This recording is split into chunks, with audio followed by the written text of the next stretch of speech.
Here's a real quick message from my friends at Bridgecom Systems. If you're a ham looking to get into DMR, you need to go check out their plug-and-play package, link in the description. It's a handheld DMR radio and digital hotspot combo that comes pre-programmed with all of your information so that all you have to do to get on the air is just turn it on and press the PTT button. You'll also get access to their beginner to expert courses about your DMR gear through Bridgecom University. Give them a call at 816-532-8451 to talk with their dedicated in-house radio advisors. They are happy to help you out. Thank you, Bridgecom, for supporting this channel. And there we go. Am I unmuted? I am unmuted. Hey, guys, thanks for joining tonight. Ham Radio 2.0. Some more CW failures on the horizon.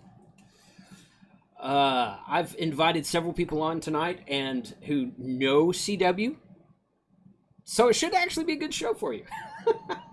So good deal. So I appreciate everyone joining tonight. Hopefully you guys caught Charlie's stream that just ended. I kicked off my music and I was watching his stream, and when it ended I kind of switched over to myself. So if you came here from Charlie's stream, welcome. Thank you for being here.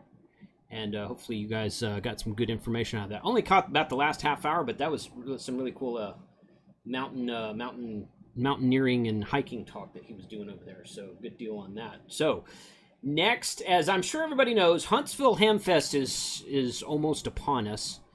We leave out of here a week from Wednesday. So we're going to drive up on Wednesday.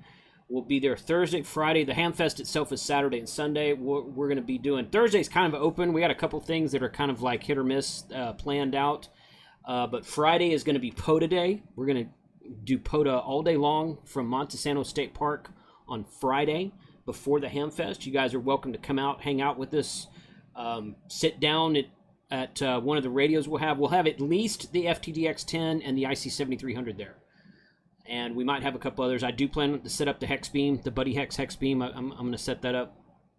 And heck, you know what? We might actually, if we could actually find somebody who knows CW. I'm looking at Adam right now, but he can't see me. Then we might actually try to do some CW from the park. So I might sit down next to someone sending and see if I can copy it. So we'll see what happens with that. But come out and do Parks on the Air with us if you're going to be in the Huntsville, Alabama area. It's going to be the show itself is going to be awesome. It was a great show last year. Really looking forward to it this year. And also at the end of this month for my giveaway, I'm going to give away 3 different hotspots. This is doing CW talk tonight, and I'm talking about giving away hotspots. Totally different side of ham radio, but that's what makes it so great is the versatility of it. So we're going to give away a brand new Open Spot 4. It is the Pro model.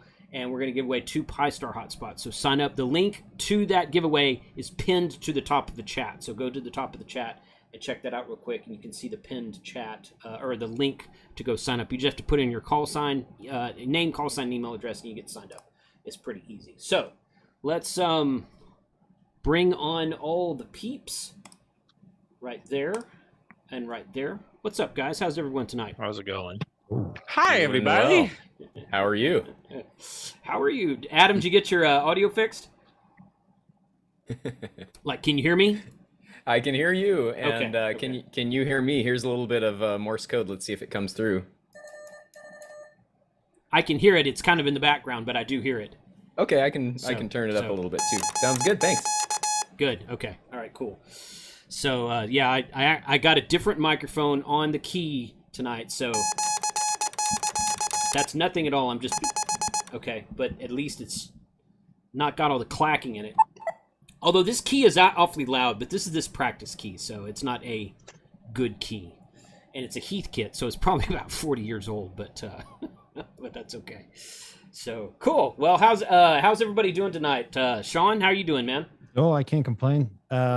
I'm going to be using a 3D printed key tonight because this key isn't really ready for my Yaesu yet. So. Oh, I've got that same exact key right there. Yeah, it's a good key. So, it is a good key. Yeah.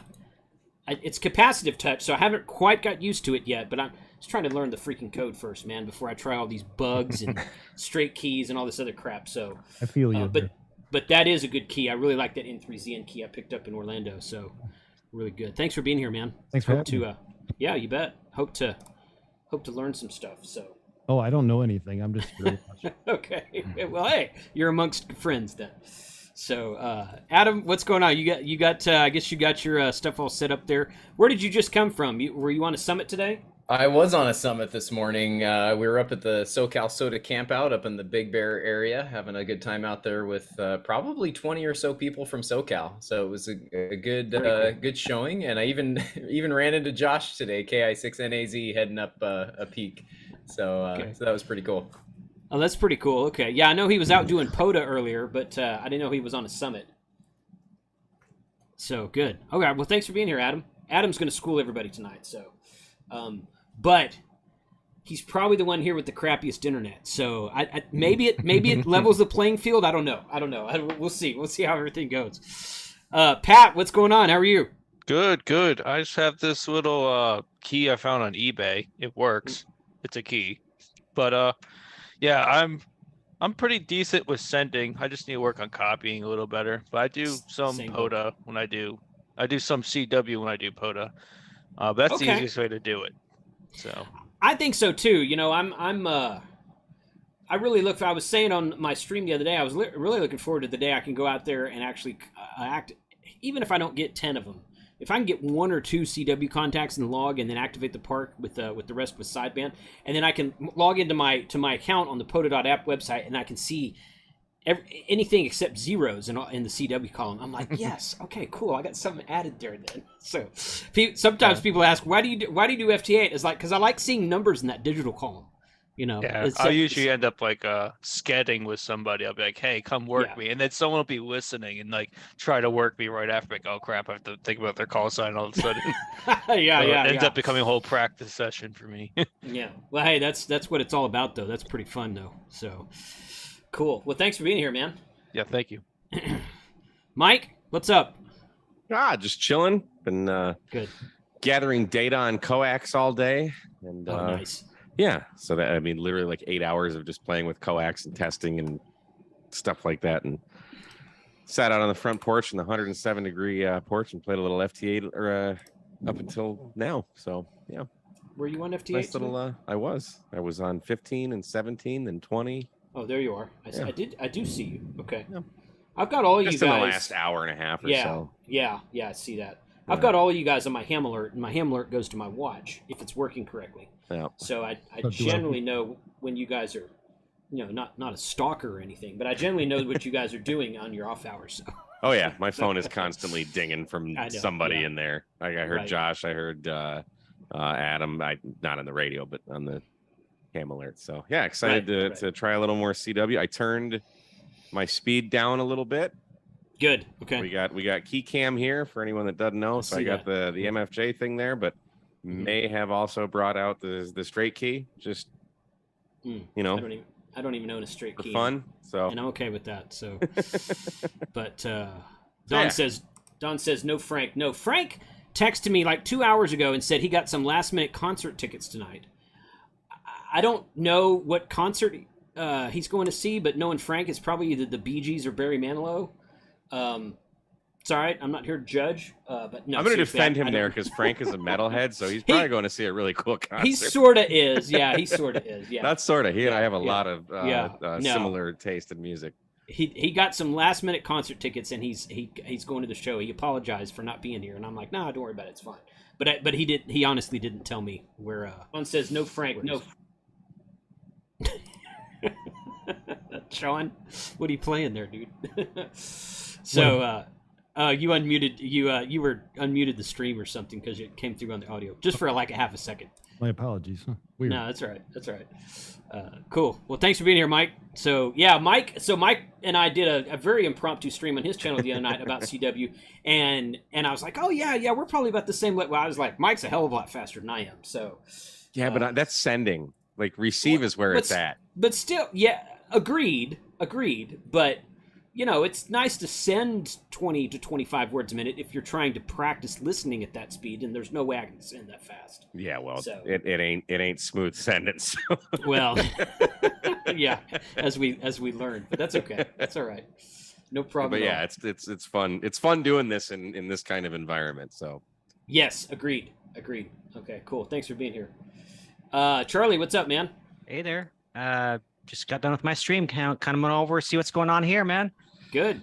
I'm trying to figure out how to. I did this earlier today, and it tested it and worked. I've got my DJI mics, and so I can pipe both audio from here and from my radio over there into the same. So I don't have to mess with like whether it picks up on my boom or whatever. So, but Okay. of course, right now it's not working. Well, hey, I was having a bunch of trouble with the audio pipe in. So I've got this condenser mic. Is that what it's called, Mike? A condenser mic, the one that picks up all the room audio. Sure. It's the non-dynamic mic, I think. It's not the. Maybe I got it backwards. I know this is a cardioid.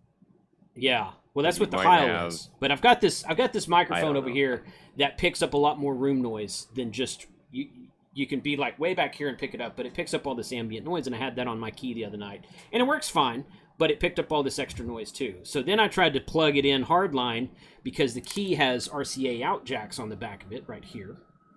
And you can plug in an external keyer. I don't know why you'd want to do that. You can plug your radio into it and use this actually on a radio, and then you can plug headphones into it right there. But it's got a one called keyer output, and it's an RCA output, and that I plugged it into the to my mixer board, and it kept giving me all this clacking. It was like along with the side tone. So I'm like, yeah, that doesn't sound good either. So now I think I've got it because I've got an actual external microphone, or an actual regular microphone, not a pick up everything in the room microphone. So I've got. So I think it's a little bit better tonight than it was, but it'll get there. So we'll see what happens. So let's do a test real quick. Is this the mic that's working? No, it sounds like you're on some microphone that's way in the back now. I think that's it. This one here? Yes. Yeah. That sounds All right. much better. All right. Is that the one you want to be working? No. No. Okay. Are you going into a mixer? No, it's just the DJI mic Oh. only. So it's not this one, huh? No. It sounded like it changed this thing. Good. Hey, all right. Oh, there you are. That's better. Yeah. Yeah. Yeah. So this is the second mic here. Yeah, that's it. Yeah. Awesome. Yep. We're good. Oh, and you put that on your key or your radio. One of them goes with with the mic of the radio or Okay. the audio of the radio, and one. Okay. Good. We'll see what happens with that. Yeah. Okay. Awesome. Okay. Freaking me out being over there on the side there, Pat, but that's okay. All right. With 5 of you on there, it's a weird format on the Zoom. So I apologize that I can't get you more full screen than that. Okay. All right. So let's I am perfectly happy to let everyone else have a turn. I mean, you guys don't have to be here to like just practice me, but we can all kind of practice together and whatnot. A couple of you don't need practice. I don't need to tell you who that is, but yeah. So anyway, so y'all want to do like states? You want to do or state abbreviations? You want to do call signs? What do you want to do? What do you suggest to a complete and total noob? So, to a complete and total noob, I would suggest just kind of working through your characters and building that foundation of understanding and being able to receive and send characters. But beyond that, once you kind of build that foundation, I think the key is to start learning those common sort of words or abbreviations that you're going to use and kind of the basics of a SOTA or POTA contact so you can chase a SOTA station or POTA station, because those are really the easiest contacts you're going to get out there. Yeah, because they're just kind of like one and done. You're not holding a QSO. You're just saying, okay, you're 5'9", and that's it. So that's a good point. Yeah, okay. All right, good. Well, Mike and I did the state abbreviations the other night, and I thought that was kind of fun.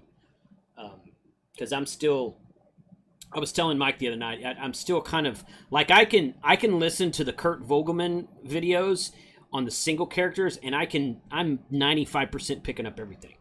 And that's at the 20 word per minute, but it's one character at a time. I went to his 2 characters at a time, and he would do 2 characters or 2 letters together. No numbers, no symbols, just letters.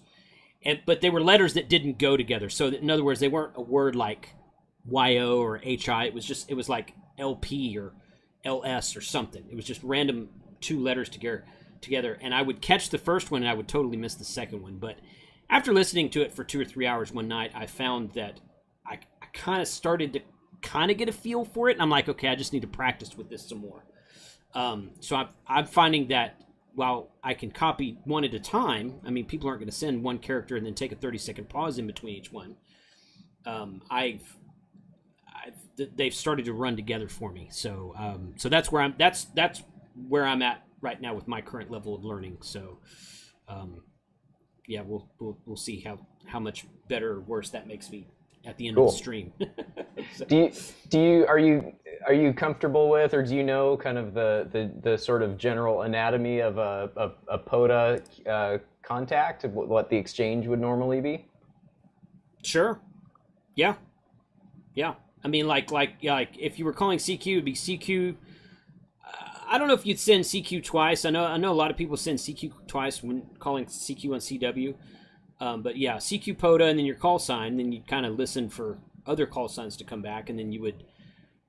I guess you would give a signal report, and you would give your park number. Although the park number is not 100, like Mike will tell you, the park number is not 100% necessary, but a lot of people ask for it. I don't know if that's true in CW or not. I don't know if people ask for it in CW or not.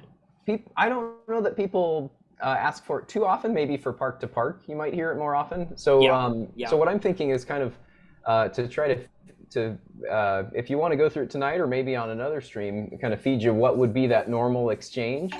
And how to work through it from the chaser side, and what you need to be able to copy and what you need to be able to send, so you can practice and be ready for that. That sounds great. That sounds absolutely great. So yeah, let's do that. Sweet. Write a piece of paper.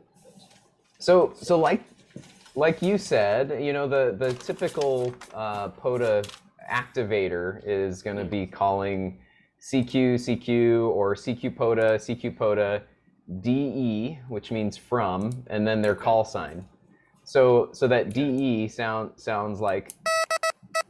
Are you able to hear that on your end? It sounds great. It actually sounds just a touch overdriven, but I can hear it perfect, 100% copy. I'll dial it back a little bit. There we go. That's good. So that's the DE. DE. Mm-hmm. And that's at about 20 words per minute. So if you dial that back to 16. So that's always going to be followed by their call sign. And, you know, oftentimes I'll listen to their call sign a number of times to be able to copy it, especially when I was learning. And I'd write that down, and I would even write their park down if I heard them send that. Mm-hmm. And then when you reply, you just wait for them to send DE and then their call sign. For me, it would be, and then a K. And that K means they're done sending. So when you hear that space and then that means it's your turn to send and try to get into that pileup. So you just send your call sign once at that point. Okay. Good to know. So yeah, so then you listen and you listen for either your whole call sign or a part of your call sign, because there might be a pileup and they might just pick up part of it. So you might just hear, which is the number 6. And that would be a cue to me to say, oh, they heard a number 6 out of a call sign, so then I could send my call sign again. Okay. If you're not sure, if you didn't hear your call sign or part of your call sign, just wait. You know, you can just wait till that pileup dies down and things get less crazy. You don't have to be a lid about it like people on sideband. I got you what you're saying. Yeah. Yep.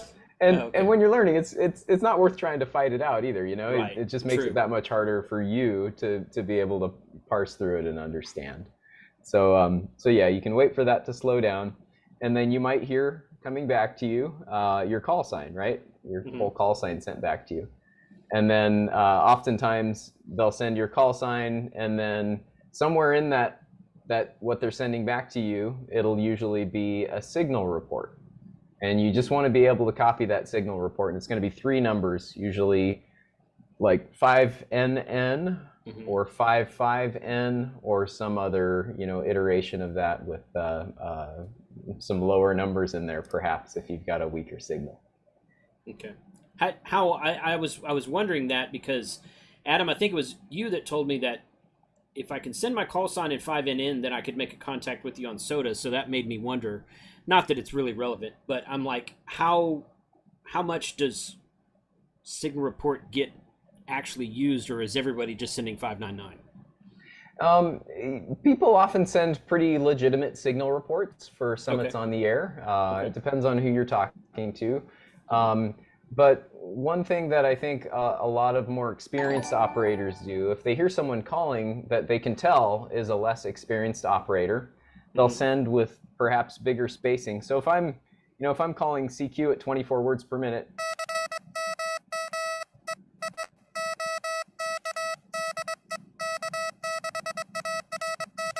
you're like, wait, what?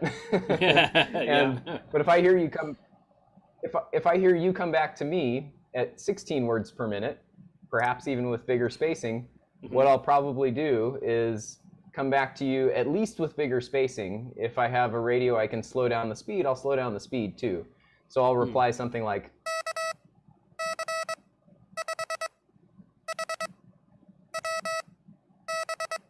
so that's your call sign at the same character speed, but with like Farnsworth spacing. So that's going to make it potentially easier for you to copy. And if you still don't reply to me, I'll dial back the speed.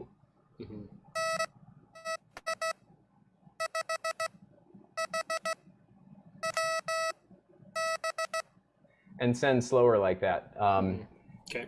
So don't be afraid to send AGN, which means again. You're requesting that they send again, or question mark. Okay. And that's kind of a cue for them to send back. One thing I would caution you of a little bit is that if you are the one calling CQ and someone comes back fast, you can send QRS to ask them to slow down. But it's kind of not really common courtesy to ask someone that you're replying to slow down. The expectation is more that if you're replying to someone, you should probably be able to copy well enough to work them at the speed they're sending, or perhaps at least close to it. That makes sense. So consider that. If it is someone you know, then they are more likely to make sure the exchange is kept very simple and brief, and add that big spacing or slow down for you. Okay.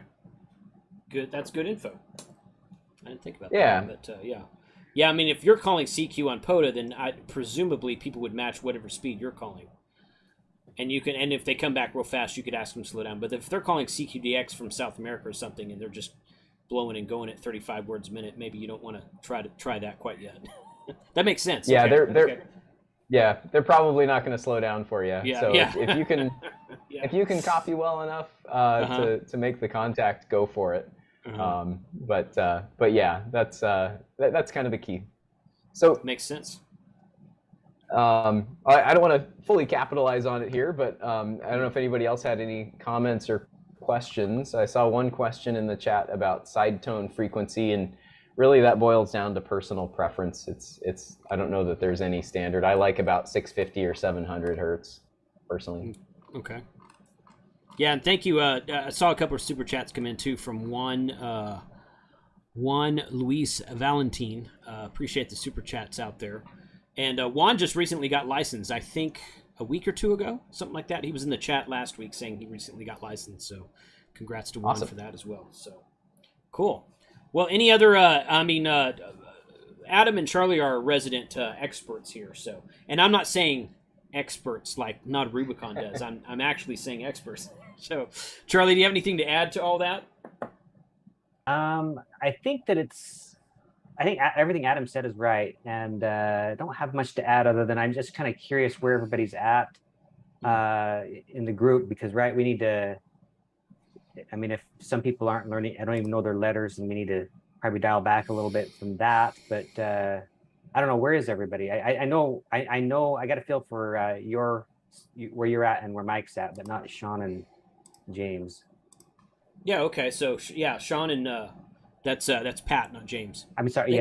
They kind of look the same though. So my mistake. I know who it is. Yeah. No, you're good. You're good. Yeah, where are you guys at, Sean and Pat? Well, I know some of my letters and some of my numbers, but not too much more than that. I probably know about 90% of my letters. Okay, so you're about where everybody else is then. Yeah. Pat, what do you think? Yeah, I could send probably like 15 WPM on letters and numbers, but it's just receiving where I struggle. That's about it. I think that's true for everyone, really. Yeah. Okay. I think Adam's got a great idea then, because it sounds like everybody's right around the same skill level. Mm-hmm. Yeah. Okay. It's a good thing to learn is that exchange, and you get that would get you on the air quick, and Mm-hmm. because really, I mean, you've heard it before. Many people have heard it before, but it's so important to just get on the air and struggle through, make all kinds of mistakes and make people mad, and they don't get mad. That's all right. Okay. All right. So Adam's putting some suggestions in the chat here, in the private chat. I think that's a good idea. So explain what BK, does that mean just you're going back to them, or what? It's like saying over? So there's some common kind of abbreviations or phrases that you'll hear. That DE is one of them, right? Mm-hmm. And then one of the other ones you'll hear is BK, and it's technically not a pro sign. So the letters are technically supposed to be sent separately, but they're often sent kind of blended together. And that sounds like... Mm-hmm. And that means break or back to you. That's a way to basically say, I'm done, it's back over to you. And then typically the person picking it up on the other end will send the same thing to start off to say, I got it. Gotcha. So that's kind of a pretty common way to exchange or let the other person know that you're done. The other thing you might hear is just a K.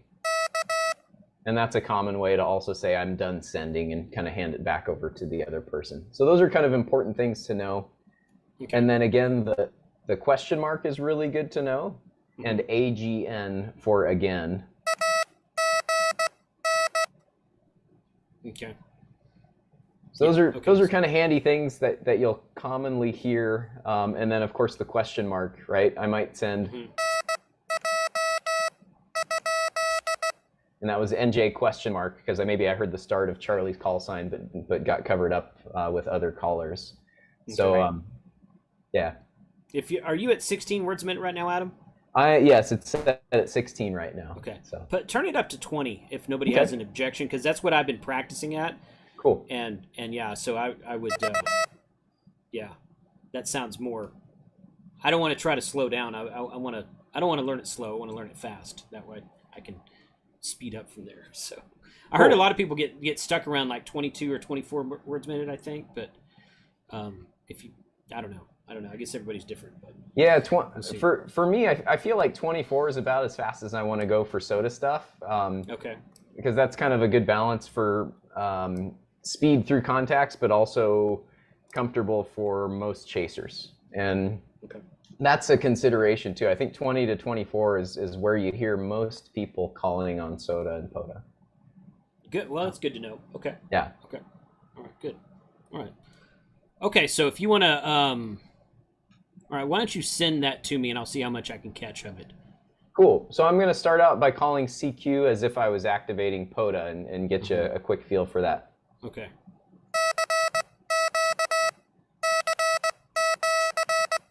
Whoops, I screwed up there.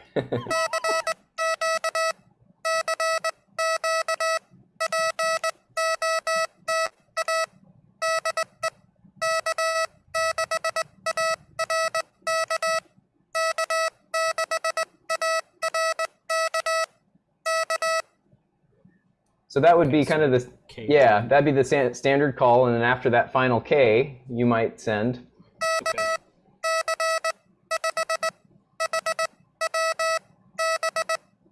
Just your call sign, right? Yeah. Yeah, so let me do that, because I can actually do that. Sure. Okay. Oh, you can. Excellent. Oh, yeah, I can send my call sign. Nice. Yeah, that's not a problem. So.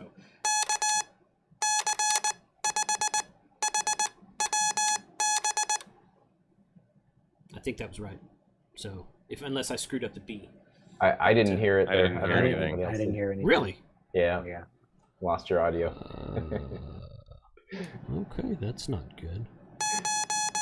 And Jenna, I make lots of mistakes when I'm sending in Morse code. Oh, That's just gosh, part of the Yeah. game. Oh, I do too. Yeah. It's well, com- I mean, yeah, I mean, it's very common to make a lot of mistakes. I mean, very few people make it through without any mistakes. Yeah. can you hear that now? No. Mm-mm. Really? Got nothing. Oh, That's weird. It should be I on. heard something there. Not sure that.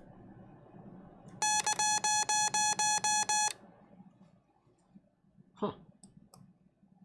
Oh, maybe Okay. it's coming out to YouTube, but not to us. Oh, well, that could be. That could be. Yeah, that sounds Yeah. like it. Okay, that could be. Yeah, you might be correct on that. Although, no, it should be coming to YouTube because it's the same microphone that goes to Zoom that goes to YouTube, so you should be able to hear that. You have a noise gate on? No. Just so you know, when you are in one of the classes, either Long Island CW Club or CW Ops, this is what happens a lot. I noticed that. Yeah, I had that same problem there too. Yeah, it's a lot of it's hard to get, like even me, right? It's hard to get your voice audio and the CW audio in piped in Right. good. Yeah. Huh. I don't know why you can't hear that because it is my mixer piping into Zoom right now, and according to the OBS, well, no, according to Zoom, it's going to OBS is going to YouTube, but according to Zoom, it's going to you guys too. So You're going with you're using an RCA out into your mixer or something? I disconnected that. No, Oh, I'm using two different microphones. This mic and there's a second mic on the key, and both of them are plugged into the mixer. And the mixer is what's selected in Zoom. So you see in Zoom the audio from the keyer? well, there's no. Is there a button on your mixer that will actually send it to the channel? Is that unselected? No, there's no. Or send it to the master out, I mean. There you go. That was me. Oh. Sorry. Sheesh, that's funny. Butterfingers. No, I don't. I'm quite sure that YouTube can hear it. Yeah, they said they can hear it. They said okay, yeah. But if we can't hear it, Yeah, if you can't hear it, it doesn't do any good. should I key for you? I don't know. Man, it's always something with trying to double mic up this stuff. I don't know.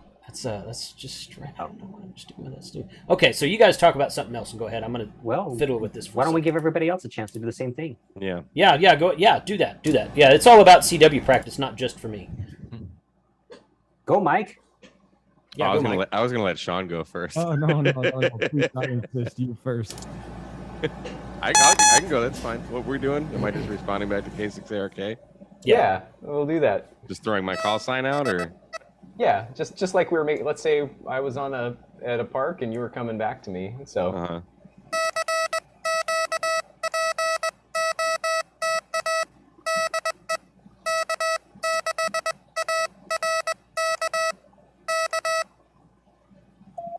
Whoops! Screwed it up already. It's all good.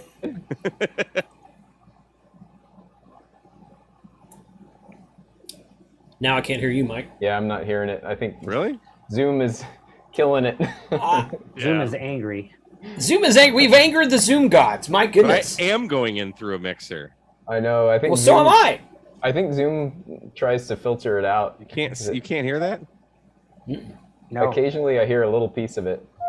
That's me right there. Oh, it is it? See if I Okay. can get it to noise cancel as well, if you guys want. It worked for you the other day, Mike. I'm literally using the exact same setup as the other day. Like I have my mixer's literally sitting on the floor here. I haven't moved anything other than I What put the about- microphone back in my music room. What about your Zoom? Do you have it set to what suppressed background noise do you have it set to? Where is that setting? You go in the drop down or the drop up or whatever, the little arrow by the mic, and then you go to audio settings.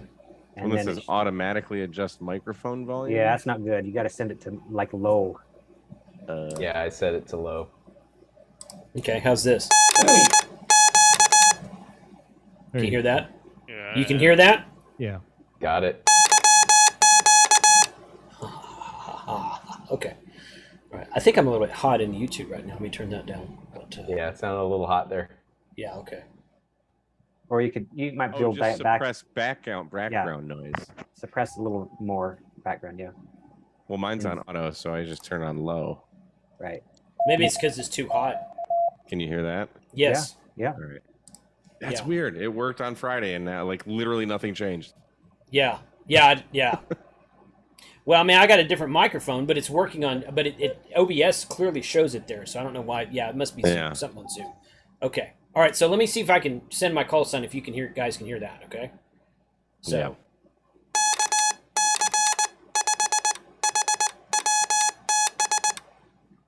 And then, yeah, got it. And then.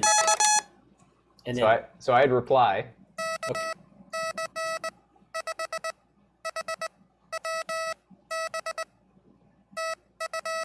That's TU for thank you. Mm-hmm. You are.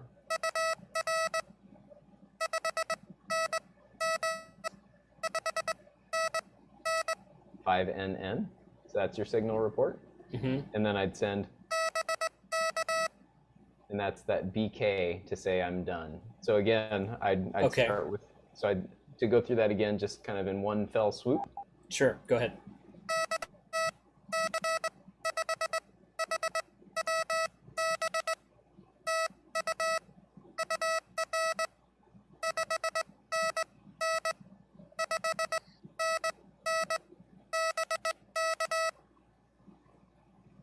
And you sent a K at the end. Yeah, that BK Or at the BK. end. BK. You sent Yep. BK at the end. Gotcha. So get used to that sound, because that's kind of your, and if you listen to a lot of POTA and SOTA QSOs, you'll hear that as the kind of the last thing that somebody sends when they're handing it off.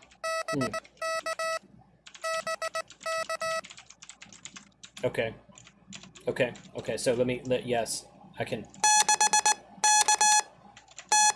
Oop. Okay, could you hear Yeah, that? you had one extra dit on the da dit dit. So On the B? yeah, on the B you had. Yep. Okay. All right. Good. Yeah. Okay. So then you would want to probably reply just a couple of R's for Roger, Roger, Mm-hmm. and then the signal report. Mm-hmm. And then if you might want to send the state as well, that's pretty common. So just your state abbreviation. Mm-hmm. And then TX. Yep, and then that BK again to hand it back. So go ahead and give that a try. So so I'll hand it off. Okay. Okay. So and then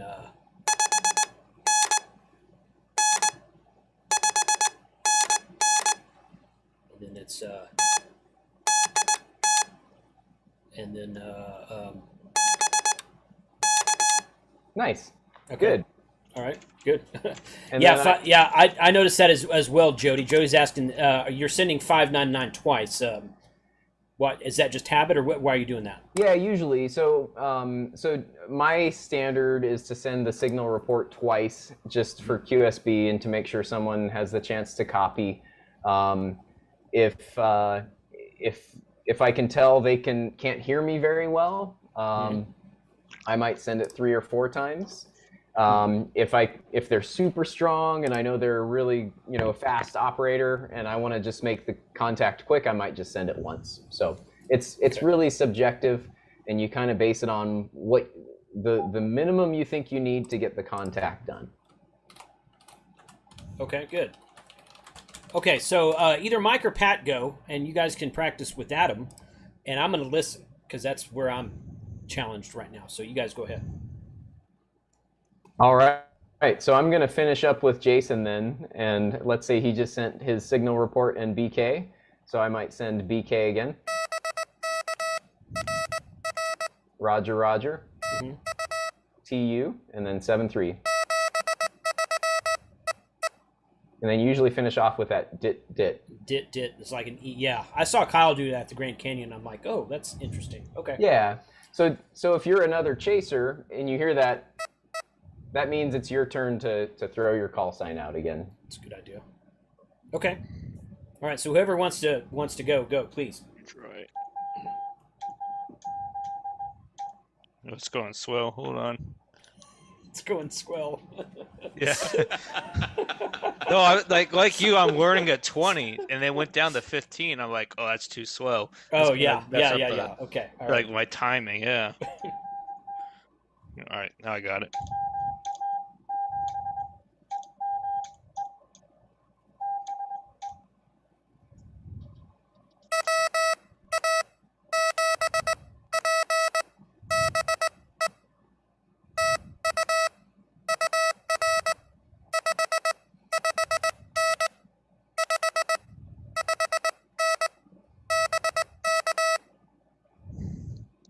And then I just come back. Do I come back signal report or your call sign? So, so you don't need to send my call sign. I'm assuming you know my call sign because you've been listening. So all you need to send, what people would typically send then is either another BK to let me know that you've kind of taken it back, or just a Roger or a QSL perhaps, and then signal report, and then maybe a state. And then the BK to pass it back, or a K to finish. Yeah. Yeah, because the way I've been doing it is normally I'll just do RR, signal report, state 7-3. That totally works. Yeah, that's perfect. Very simple and to the point. Mm-hmm. It's really a means of communication. I mean, as long as you're getting your point across, I guess it's fine, right? Yeah. My key's acting up. There we go.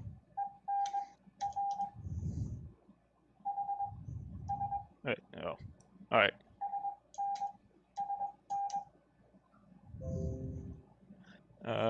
And then state. That's right.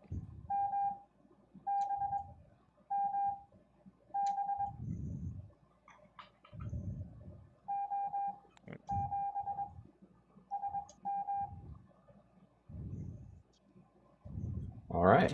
Did you send MB for your state, or did I just totally miss that? Oh, I did put an extra dit. My bad. MD. Yeah, I put MD. Yeah. I thought you said Mike Bravo is what I heard, but I don't know if Yep. No, I heard of my MB, but that's okay. Okay. All right. It's all good. I'm going to put an extra dit. Yeah. So one other thing. Go ahead. Yeah, go ahead, Charlie. I was gonna say one other thing I'd add is for CW, you send 599. I think I heard you say just send 59. Is that right? Probably. Yeah. It's been a minute since I've done it in the park. I need to do it more. No problem. Just this is hey, all you guys are better than me, so don't worry about it. If you don't want to, if you don't want to participate, don't feel like you have to. But yeah, this is a learning session. This is what's, in my opinion, this is what's fun. You know, somebody pinged me after my Wednesday stream, was like, I can't believe you did that and made all those mistakes on a live stream, and I'm like, why not? It's how you learn. I mean, this is what I enjoy. So please don't feel obligated. But no, you're doing fine. I agree, and it's the way to bring out questions and to bring out. I mean, you know, as we go along, this is perfect. You know, if you can handle the heat. I feel a lot more comfortable now, even than just Friday, probably because Charlie and Adam are here to guide us. Yes, yeah. You know, give us structure, because we're just like, yeah. We were sending LOL a lot. I mean, you know, because I don't think that's really a thing in real CW, but you know, yeah. In CW, I think it's hi, if I'm not mistaken. Yeah, I think you're right. Yeah, I think you're right. So I remember my neighbor used to do hi a lot. Yeah, that's the LOL of Morse code. Right. But yeah, and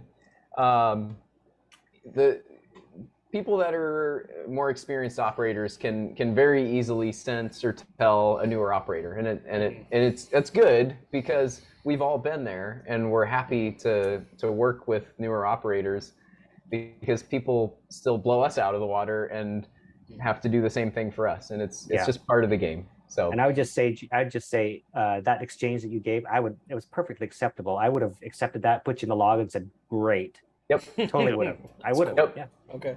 Even if the the signal report was SN. I don't care. I copied what you sent. And Yeah, it also might be my mic's not picking it up too great either. That's probably. But the point is, you got your call sign across, you got a message across that counts as a signal report, and you made it work. So that's totally fine. The one thing I'd say too is don't feel like you have to match the speed of the person you're responding to with your sending.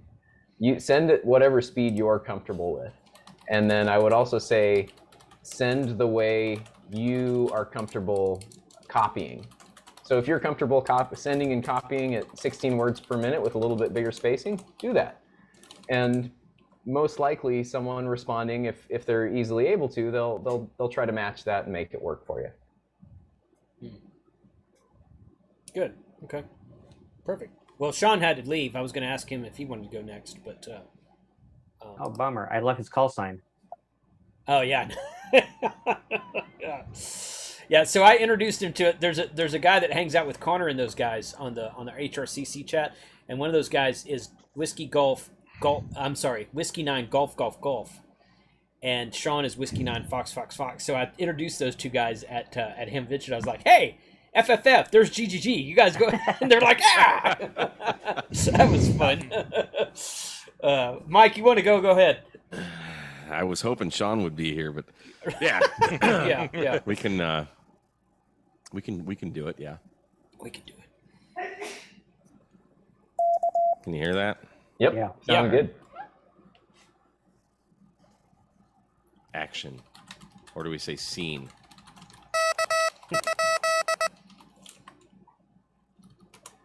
So I heard the K in there. Oh, did I send a K earlier? Yeah. I was waiting for you to call CQ. Ah, okay. But I mean, whatever.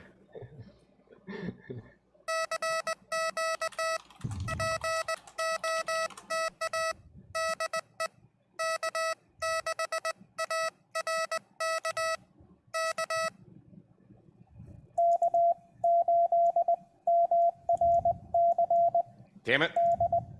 Trying to not slap the paddles. Really?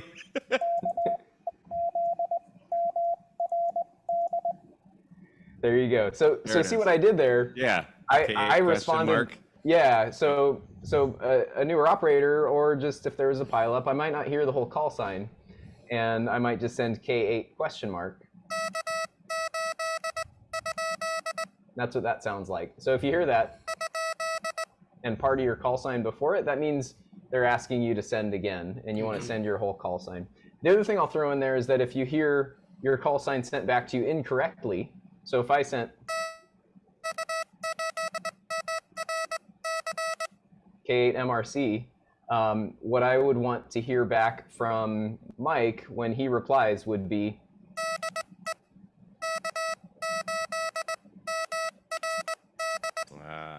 DE K8 MRD, maybe even sent twice, just to make sure I copy it. And then, because that's him telling me, hey, you got my call sign wrong. This is DE, this is K8 MRD. So I got his call sign full that time, so I'll send back. Whoops.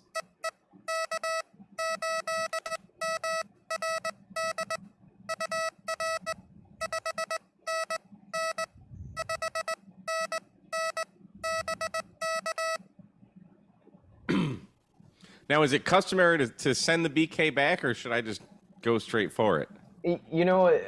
I'd say for soda, it's probably 75% send it back. But really, okay. Yeah, so a lot of people like to. I often do, but others don't. So it's really personal preference. Okay. Yeah. What did I just do? Well. Did.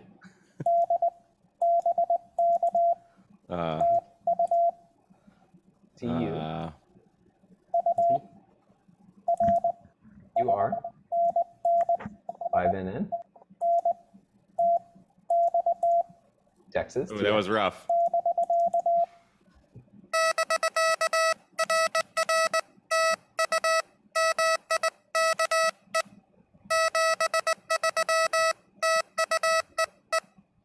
So I sent BK, Roger, thank you, Mike, 73TUEE. You threw me off there. Did you actually say Mike? I missed that. Yeah, I did. Okay. Yeah, So- I was just off and like, what are you sending now? Yeah, so for Soda, to add kind of a little other stuff in there that you might hear and probably won't copy, but don't worry about it. It doesn't really matter. Yeah. If someone sends your name. Send that again, what you just sent? Yeah, okay.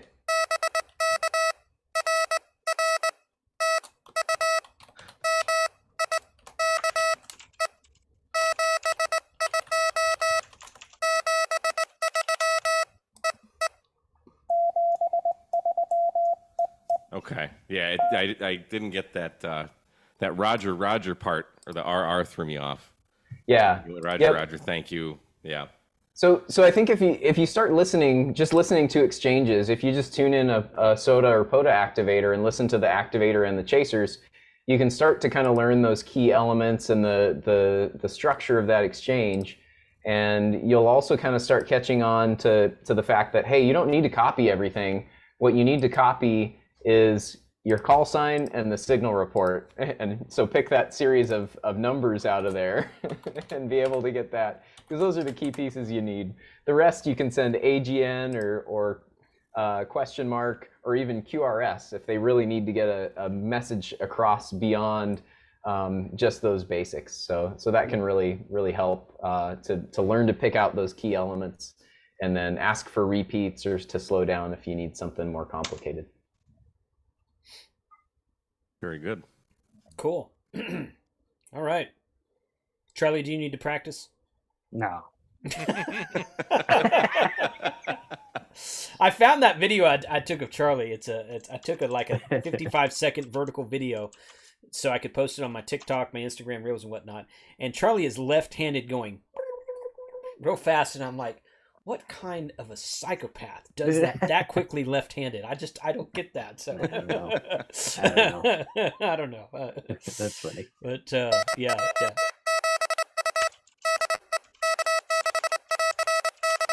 If you really want to mess with them. Yeah. You just said, yeah. I didn't catch any of that, so I don't know. It's okay, I didn't either. I caught a K at the end, I think. Yeah. I was just starting to send his call sign, and I'm like, whatever. Yeah. Oh, man. Delicious lunch. Thank you for the super chat. He says he loves absolutely everything about the stream. CW, especially CW Podia, is my thing in ham radio. I love to activate, and I activate most weekends. Loves hearing all this.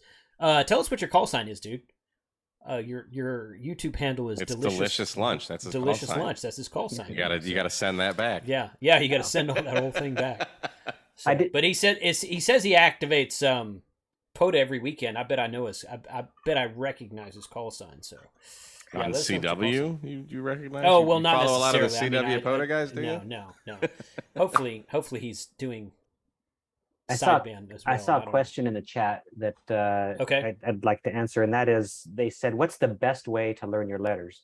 And yeah, that was AFL who asked that. So yeah, Yeah. go ahead, Charlie. I'd like to know what you have to say. Adam can jump in too after, but I think that I've been told this many times, and other people have it. It depends on you. You kind of have to figure it out. I would say start with like an app on your phone. There's multiple ones out there, and see if you can learn your letters that way. If that doesn't work for you, there's recordings you can use, like podcast type recordings.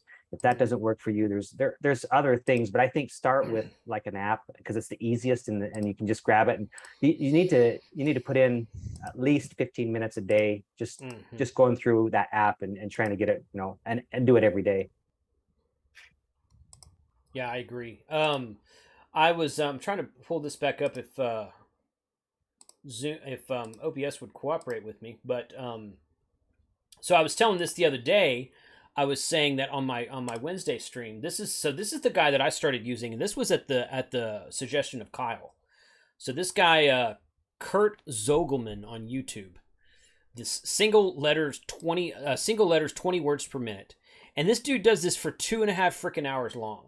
Okay, so he sends a CW letter, and then he says K or whatever the letter is, and then he sends it again, and then it gives what he calls a courtesy tone.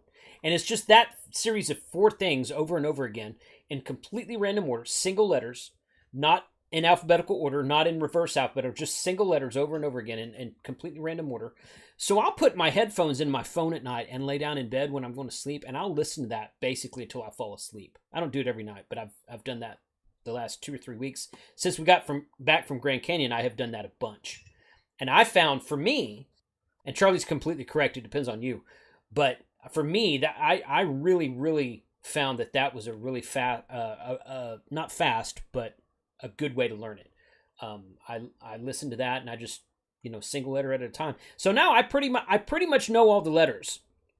My problem, my personal issue, is that I do not. If you run 5 or 6 letters together, I can't catch it all. I haven't learned how to listen to multiple letters at a time, especially if you're not Farnsworthing it in between each letter the way that whatever that term is. But yeah, I mean, for me, I really enjoyed that series of videos, and he's got another one. He's got 100 videos on there about different stuff. He's got one for letters, one for symbols. He's got from 12 words a minute, I think, down to up to like 30 or 35 words a minute, so you can pick any speed you want to. I started at the 20 because I thought that was good for me. If I could send and receive at 20 and never get any faster than that, I think I would die a happy person. I'd be okay with that. I'd be okay with it. If I could just go out and just activate anything I wanted to in 20 words a minute and never be any faster, I wouldn't mind that. But that's me. So, but I thought that those videos were very helpful. Yeah, I think those are a really good way to build the foundation of knowing the characters, and then, like you said, that the Farnsworth method that we're talking about is a really good way to start to build that instant character recognition and get your brain to hear the tone and just pop that letter into your head. So what that sounds like, instead of normal speed,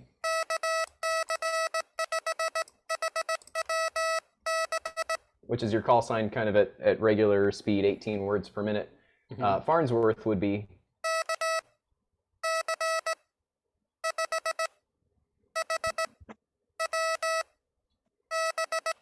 So that's like 18 words per minute character speed with, say, 6 word per minute spacing. So you get that time to think and process each letter as you're working through it. And that's really what you need to start learning. And it's best to do that with good high character speeds, 20 to 24 words per minute. So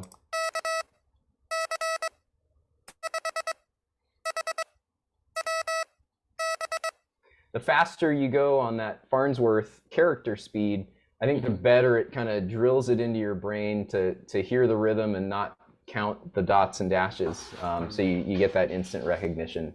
And once you start getting that, you can start compressing that closer together and push the speeds higher and just build your ability to copy better. Let me add one other thing here, and Jenna is in chat and she knows this as well.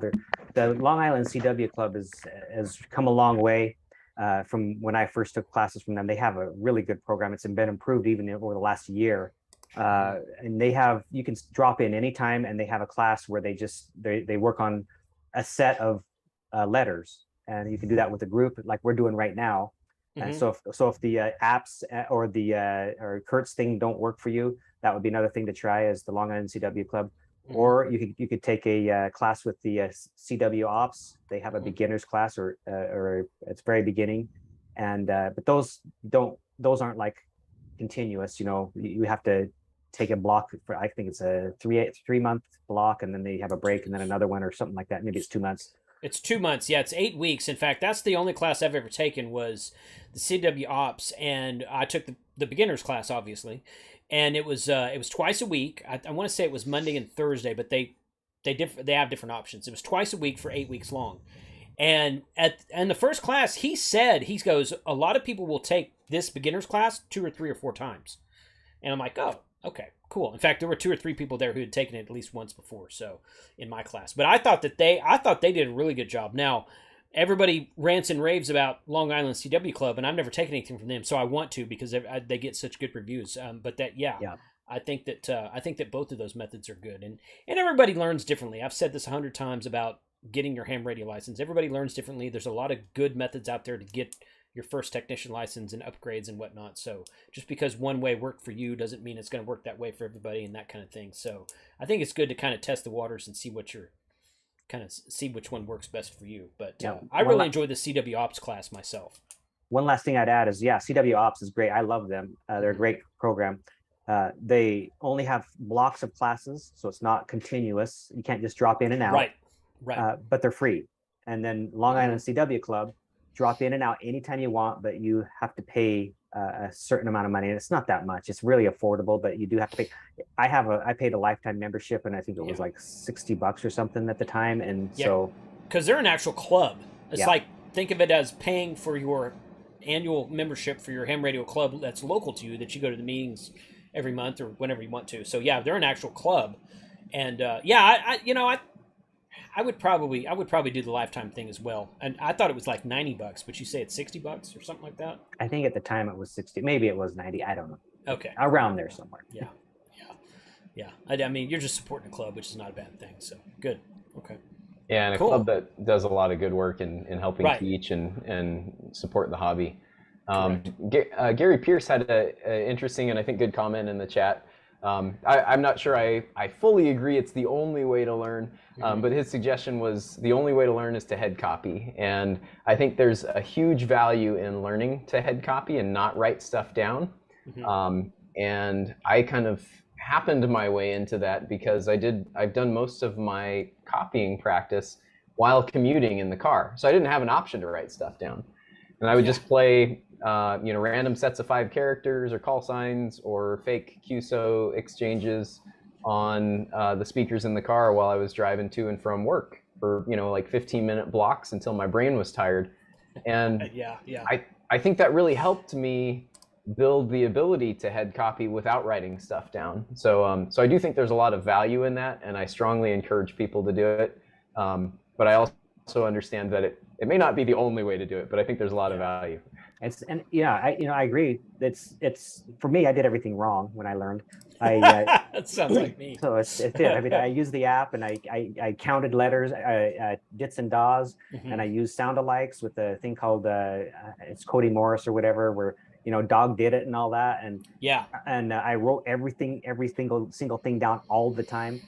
All of those things I had to over time lose. They were bad habits. And so if you don't want to, I mean, I'm sure Adam saved a bunch of time, and he spent much less time learning than I did, because I did everything wrong and had to lose a bunch of bad habits. Whereas he just started, head copy. It's just, you don't have a lot of bad habits that way. Well, I see you guys writing stuff down in your videos though. To log. Oh, you're just, okay. To log. Okay. But you're writing it down, right? So are you, I guess I don't write down everything. I just write down the call sign and the call sign. The signal report. That's it. And reference. Summit, maybe. Yeah. I'm sure you're not writing 5NN on a sheet of paper. I get that. Yeah, but you're writing down the call sign and the summit reference and whatnot. So, okay, yeah. When I was very first licensed, I sort of took a CW class. I mean, I went to it and listened to it and didn't gain anything from it at all. But they were teaching you how to write stuff. They were like, write it down so that you're like, oh, that's because there's something about triggering it when you see it on paper, you hear it, you see it on paper, and you're like, oh, that's an N or that's an X or that's a T or whatever. And I'm like, and this is just like everything else. Everybody learns differently. If that works for you, then great. I don't see a problem with it, but I certainly find merit. But the CW Ops and CW Academy guys, they were like, yeah, you need to learn instant recognition. And I'm like, hey, that's great. But that's a lot, like everything in life, it's easier said than done. I mean, you can't just like learn instant recognition overnight. Right. So you just have got to keep listening and keep listening and keep listening. So one other thing you said, Kurt Zogelman, who the Morse Code Ninja guy, he said for his audio files, along the lines of what you're saying, it's best for people when they hear it to lip you don't have to actually say it. You could say it too, but like if you hear a K, actually verbalize K. Or at the very least, lip K. You don't have to actually verbalize it, but at least lip it. He says that helps with, he did research on the brain and how it reacts to everything, and that helps you learn. So, well, that's kind of the same thing you were talking about with writing down. Yeah. Well, good, because that's what I've been doing. I mean, I'll lay in bed at night, my wife's asleep, so I'll just like K, J, A, P. That's the right way to use this stuff. Whispering sweet nothings. That's right. Yeah. You're right. Yeah. Yeah. So a couple of funny things is like I was telling Mike on the stream the other night, I want to go up to the Bengali booth at Hamvention next year. I want to get proficient enough. Just go up to the Bengali booth. They got those practice keys on there. I just start tapping out profanities and see who stops first and looks at me and says, "What did you just say?" I don't know why. I just want to do that. Just to do it. It's not on the air. It's just right there at the booth. I always thought that would be a funny thing to do. But I always wonder how the guys in traffic do it, because there's guys that do Morse code when they're driving. Jason, like, I'll just say there's a little bit of 13-year-old left in each of us. Yeah, exactly. Yeah. I'd be like, if I'm driving and someone cuts me off, it'd be like, I was like, oh shit, what did I just send?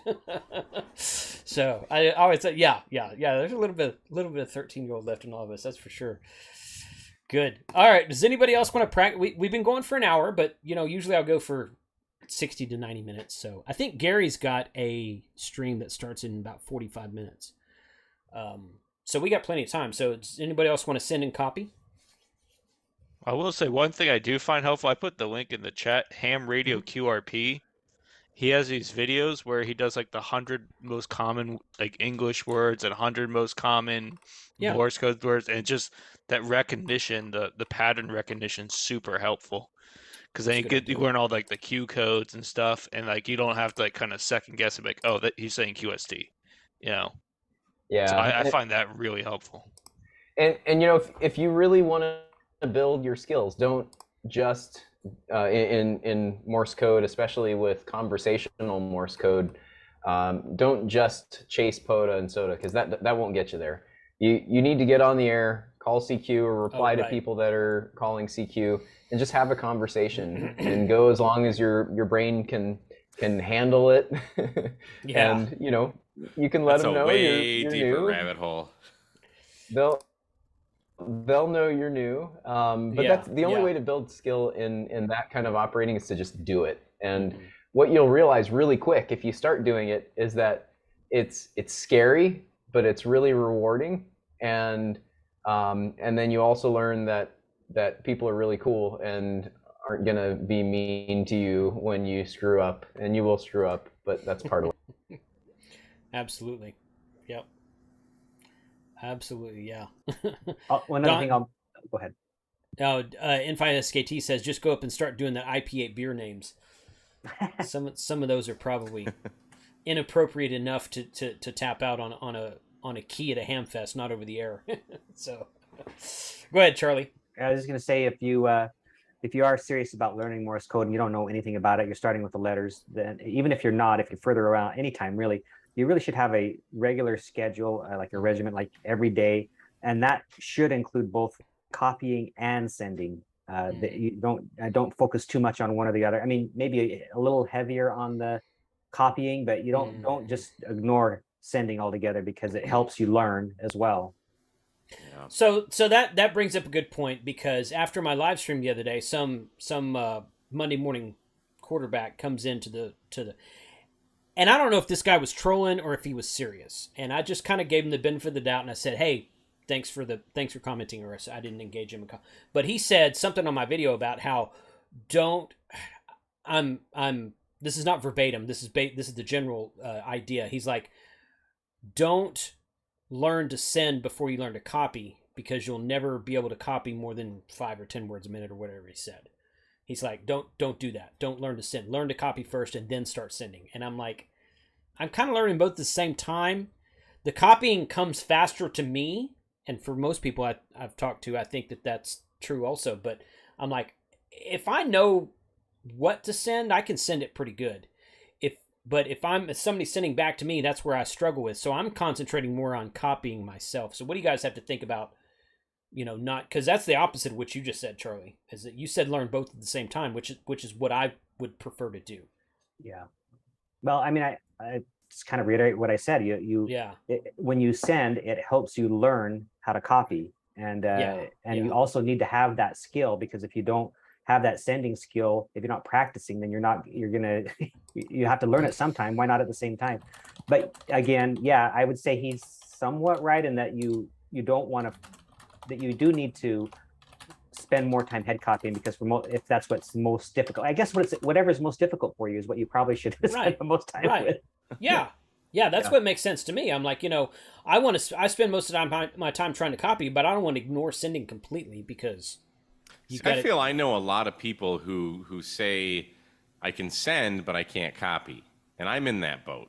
Yeah. And then you should focus more on the copying, I would say. Right. I mean, I still suck at sending, but I suck even more at copying. Right, yeah. But don't completely eliminate it, right? Oh, no, I wouldn't. Right, I think it's fun. Like, I'll just lay on my couch and just be keying stuff. I'll bring my 7300 705 in there and just, practice away and just turn the turn break-in off. And you can key without an antenna or a dummy load or anything. You're not transmitting anything. So you're just getting that side tone. I really think they're very different skills, sending and receiving. And I think your brain works very differently with each of them. One doesn't, to me, really help the other one all that much. And I think that's why you can become proficient with sending, but not very good at copying. So I think you have to practice both. And I don't think learning one first makes it harder or worse learning the other. So I don't think learning to send first makes it harder to learn to copy. I just think they're different and you have to practice them separately. Okay. That was my thought as well. I just wanted to know what you guys had to say to that one specific comment. So, okay, good. All right. Well, does anyone have anything else tonight? I mean, those watching, and you guys can put a comment in the live chat right now if you want to, but especially put a comment in the video comments after the stream is over. If you like seeing this type of thing, put a comment in there and say, yes, do more of these, or no, this is great, move on, and that's okay if you want to say that. But, practicing, as everyone has said tonight, practicing is what gets you more proficient. And you know what? I'd rather just practice on YouTube, because why the hell not? That's my thing. So I'd like to start doing these a little bit more regularly. We're not going to do them every Sunday, but like once a month or something like that. We might try to do something like this, but I enjoyed my Wednesday stream. I enjoyed the stream that Mike and I did Sunday night or Friday night, and I enjoyed tonight as well. I appreciate you guys taking the time out tonight to come on. This has been really helpful to me for learning, not just letters and how to copy, but like format. Like Adam gave a really good format with the BK and the 5NN and then the EE at the very end and the Roger and all that. I thought that was good information to have. Yeah, so one more thing I'll throw in there, Jason, that I learned from Mike, KN6EZE, Kilo November 6 Echo Zulu Echo, who is the SoCal Soda kind of group organizer. Super nice dude. And he built pretty solid skills in conversational CW. And the way he did it was he built that initial foundation. And then he said, I'm just going to make at least one CW reg QSO a day. I'm going to call CQ, or I'm going to respond to somebody, and at least one per day, I'm going to have a conversation with somebody on Morse code. And I think just setting a basic goal like that and having that consistency will go a huge distance in building those basic skills once you get that foundation set. That's a great idea. That's a really great idea. So Josh says that you're the guy, Adam, to contact if I want to get one of those mountain topper radios. So, because I used to have one of those and I sold it because I'm like, I don't know CW, so I'm just going to sell it. And this was back when LNR they were in production at LNR. And I'm like, I'm just going to sell it. But then they went out of production. And I'm like, now you can't freaking get one. But the fact that little 3-bander runs on a 9-volt battery is just really cool to me. Yeah. So they're pretty sweet little radios. I may or may not have 3 3Bs and 1 2B. I was thinking that you had 3 of them. I didn't know which. I was thinking you had 3 of the really small ones. Yeah. If the Rady's going, he'll probably be 3D printing copies of them in the near future. So I did 3D print a case for the 2B because it was too big and too heavy. Okay, all right. Next is the PCB, and then all the little circuitries, and there. I mean, you did the Pico paddle. So they're not readily available, right? Right. The mountain toppers are not readily available. The 4Bs come up periodically as new ones for sale. They typically sell out the day they become available. The 4Bs don't run on a 9-volt battery, do they? They will. Yeah, any of those. Will they? They'll do fine on a 9-volt if you want to with lower power output. So okay. They're pretty much the same radio inside. The other one to look at is the Venus Radio SW3B, and I see Marcus just posted that in the chat. They're about $200 shipped, maybe a little more, and it's basically an MTR3B with a couple of knobs, and they work quite well. They run on similar, voltage inputs, and they're pretty slick little radios, so they're a good option, and they are currently available. SW3B, you said? Yeah, Venus Radio SW-3B. Didn't you just do a video about these not too long ago? I don't know that I did a video about the SW3B, but somebody was talking about this radio recently. I think Josh bought one recently. Maybe that's okay. He might have showed it in some of his. Maybe that's it. Okay, interesting. So that's a good option. And then the other one that's really fun to build and play with, that's nice and small, but only a monobander, of course, is the QCX Mini. So those are a solid radio as well. Good. Okay.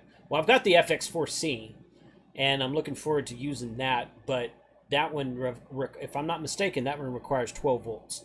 So the 9-volt feature of the MT3B, I think it was the MT3 something. MTR3B, yeah. MTR, yeah. That's what I'm just like. It's literally the size of a pack of cigarettes or a deck of cards, and just put that in your pack with a 9-volt battery and a pack tenna, and you could take it on an airplane when you're going on vacation with your wife and set it up and work somewhere after she goes to bed at night and she doesn't know you have a radio with you. So, not that I have any experience in doing that sort of thing, but it's totally possible. And you could even bring a K6 ARK antenna. Right? Could. Yeah, or that. Yeah. One thing that really, when I switched over to using Morse code on summits, one of the things that stood out to me, and I think has the same value in a park, is when you're trying to make a sideband contact and it's a tough contact, you're like yelling into the microphone, and there's people around and you're kind of disturbing them, and they're like, "What the hell's going on?" With Morse code, you just got earbuds in or headphones on, and you're just sitting there tapping away, and no one is any the wiser. It's really kind of cool to be able to operate in silence like that and not disturb people when you want to be, a little more incognito. Totally. Now, I do have a question for Charlie and Adam, and I'm sure other people in the chat would as well. Would you recommend starting with a straight key or an iambic key, and what's a good starter key to get? Go ahead, Adam. It's a good question. All right, fair enough. My opinion, there's plenty of opinions on that, and I don't think there is a right opinion. My opinion is that you learn better if you start with an iambic paddle and using an electronic keyer, because you learn the right spacing and the right rhythm of the characters. And once you learn that, it's very easy to switch to a straight key and have good sending ability and good form coming out of your straight key. So that's my perspective on that. As far as paddles go, I know they're not kind of widely available yet, but I have my little K6 ARK Pico paddle imitation that I'm building, and I have been selling these by word of mouth. So if I hesitate to say it with this many people watching, but if you reach out to me, I will try to fill orders for people that want these. Will you have them? I need you to word of mouth me one of those, Adam, and also one of your 100-watt infeds. We can make that happen. Okay. All right. Are you going to be at Huntsville? Yeah, because you're going to make an antenna. I will not be at Huntsville. The 100-watt NFEDs are in manufacturing for the PCBs, and I have most of the other parts, so I should have kits for those sometime soon.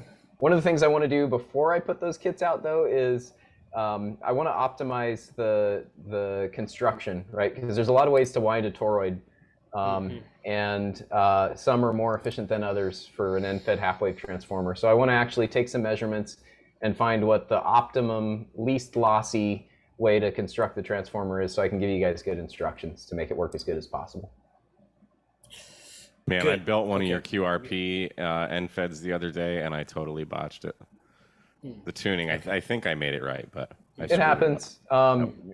Hit me up in some messages. We'll do a little troubleshooting, and if you need spare parts, I'll send you spare parts. That's what I do for people. So, I built the spark plug antenna just a week ago, Mike. So, you're not wrong in your prognosis that you're going to build an antenna, but I actually that's built, one in. Yes, well, that's not the first antenna I've built. How many hex beams have you put together?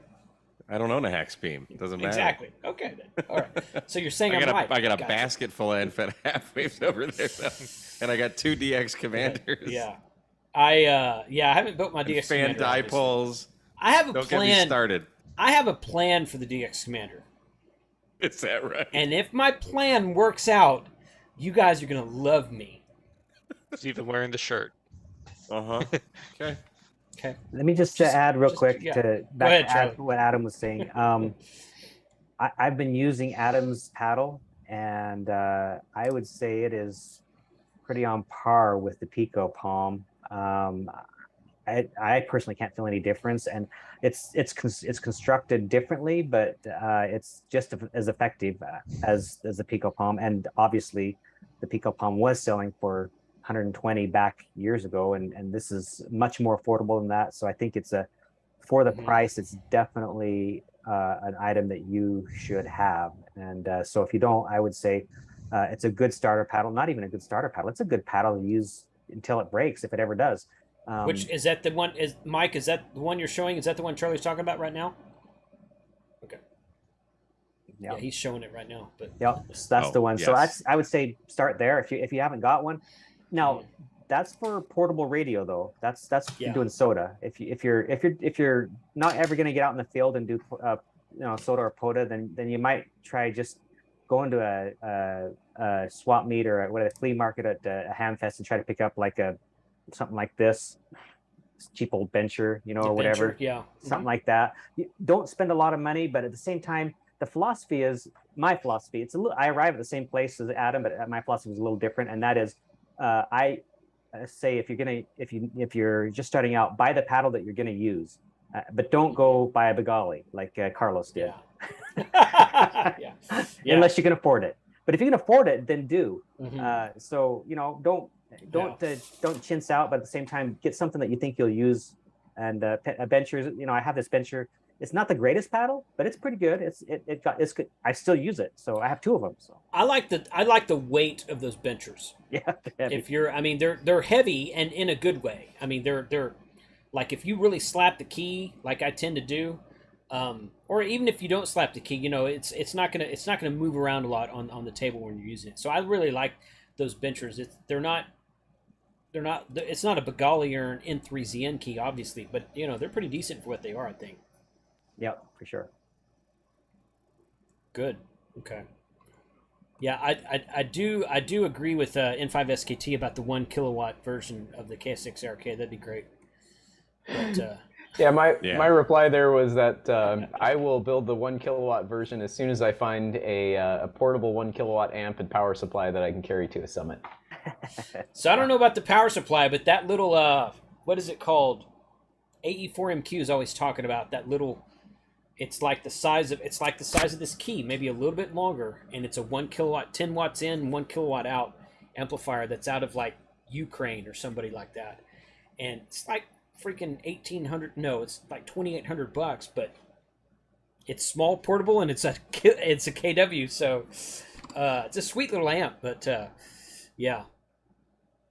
that'd be fun to see one day. Guys, I really appreciate y'all being here tonight. This is when I put the question in the chat earlier, I said, who wants to see more of this? And a lot of people said, yes, this is great. So I've had a lot of fun with the stream. I really enjoy the information you guys have provided. I enjoy the practice. So I will be doing some more of these upcoming, probably after Huntsville. I'm disappointed to see that you won't be coming back to Huntsville, Adam, but maybe we'll catch up with you sometime later this fall. He's froze. He is froze. So he's so happy. So now his internet goes. Right. That's good timing, I guess. Maybe he can. I don't know how close he is to courtside, but maybe he can meet us at courtside. You know, if he's planning. He's pretty close. Yeah, I don't know if he's closer planning than on we going. are. I will. Yeah. You're kind of in there, Adam, but your video's frozen. Okay, there you go. Oh, he's completely gone now. He dropped out. Okay. He said, "I will." Yep. There he goes. There he is. All right, you're back. All right. Yeah, I will be at Quartzite. Good. I'm not going to make it to Huntsville this year, unfortunately, but Okay. I fully intend to go to Quartzite at least for the weekend, maybe for a little bit more than the weekend. So. Sweet. Okay, yeah, we're gonna spend a week out there. I think. Never been. Looking forward to it. So it should be a fun show. Good. Okay. Well, thank you to everybody who's watching. Thank you to all the comments. Do put your comments in the video, not the live chat, but the comments on the video. If you have any questions, let me know what you think about this type of episode. I very much enjoy this because I learn a lot and just practice. And we're just going to have to do one of these one time after we get a little bit more proficient at it. We're just going to have to fire up a live stream and just start sending CQ back and forth to one another. Just for a little bit more practice. This was really good theory tonight. It's really good information about keys, learning apps, learning courses and whatnot. And we did a little bit of QSOs, but yeah, we'll have to do more on the QSO side later on. But it was a good event, I think. I appreciate everyone's time tonight.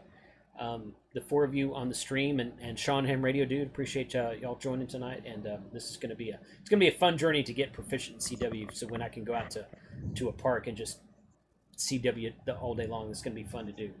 It's going to be a journey. It's going to be a journey. Hey, the journey is the fun part. I just put it all on video. Yeah. Doesn't bother me. Yep. So awesome. Well, thank you everybody. Appreciate everyone being here tonight. Gary, if Gary, let me see if Gary's still in the chat. If Gary's still in the chat, Gary, who's this Gary person you keep talking about? Gary. You're talking about Weird Science, right? No, I'm talking about Gary Delabate from the Howard Stern Show. Oh, I never listened to Howard Stern. Well, I did, but not consistently. So Ham Radio Now's got an upcoming video. Let me see if I can find it. I don't know if he's got a pre-planned live streaming or not. And I'll share that link with you guys. There it is right there. Yeah. It's called Finally a Real Show. I don't know what that means, but there's the link to where Gary will be going live in about 15 minutes, I think. And that's where we are. So 73 to all. Thank you for joining us once again tonight, both in the chat and on the Zoom. And we will catch you guys next time. One way. Bye, everybody. Bye. Wait, hang on. Bye. Yeah. Roger. 73.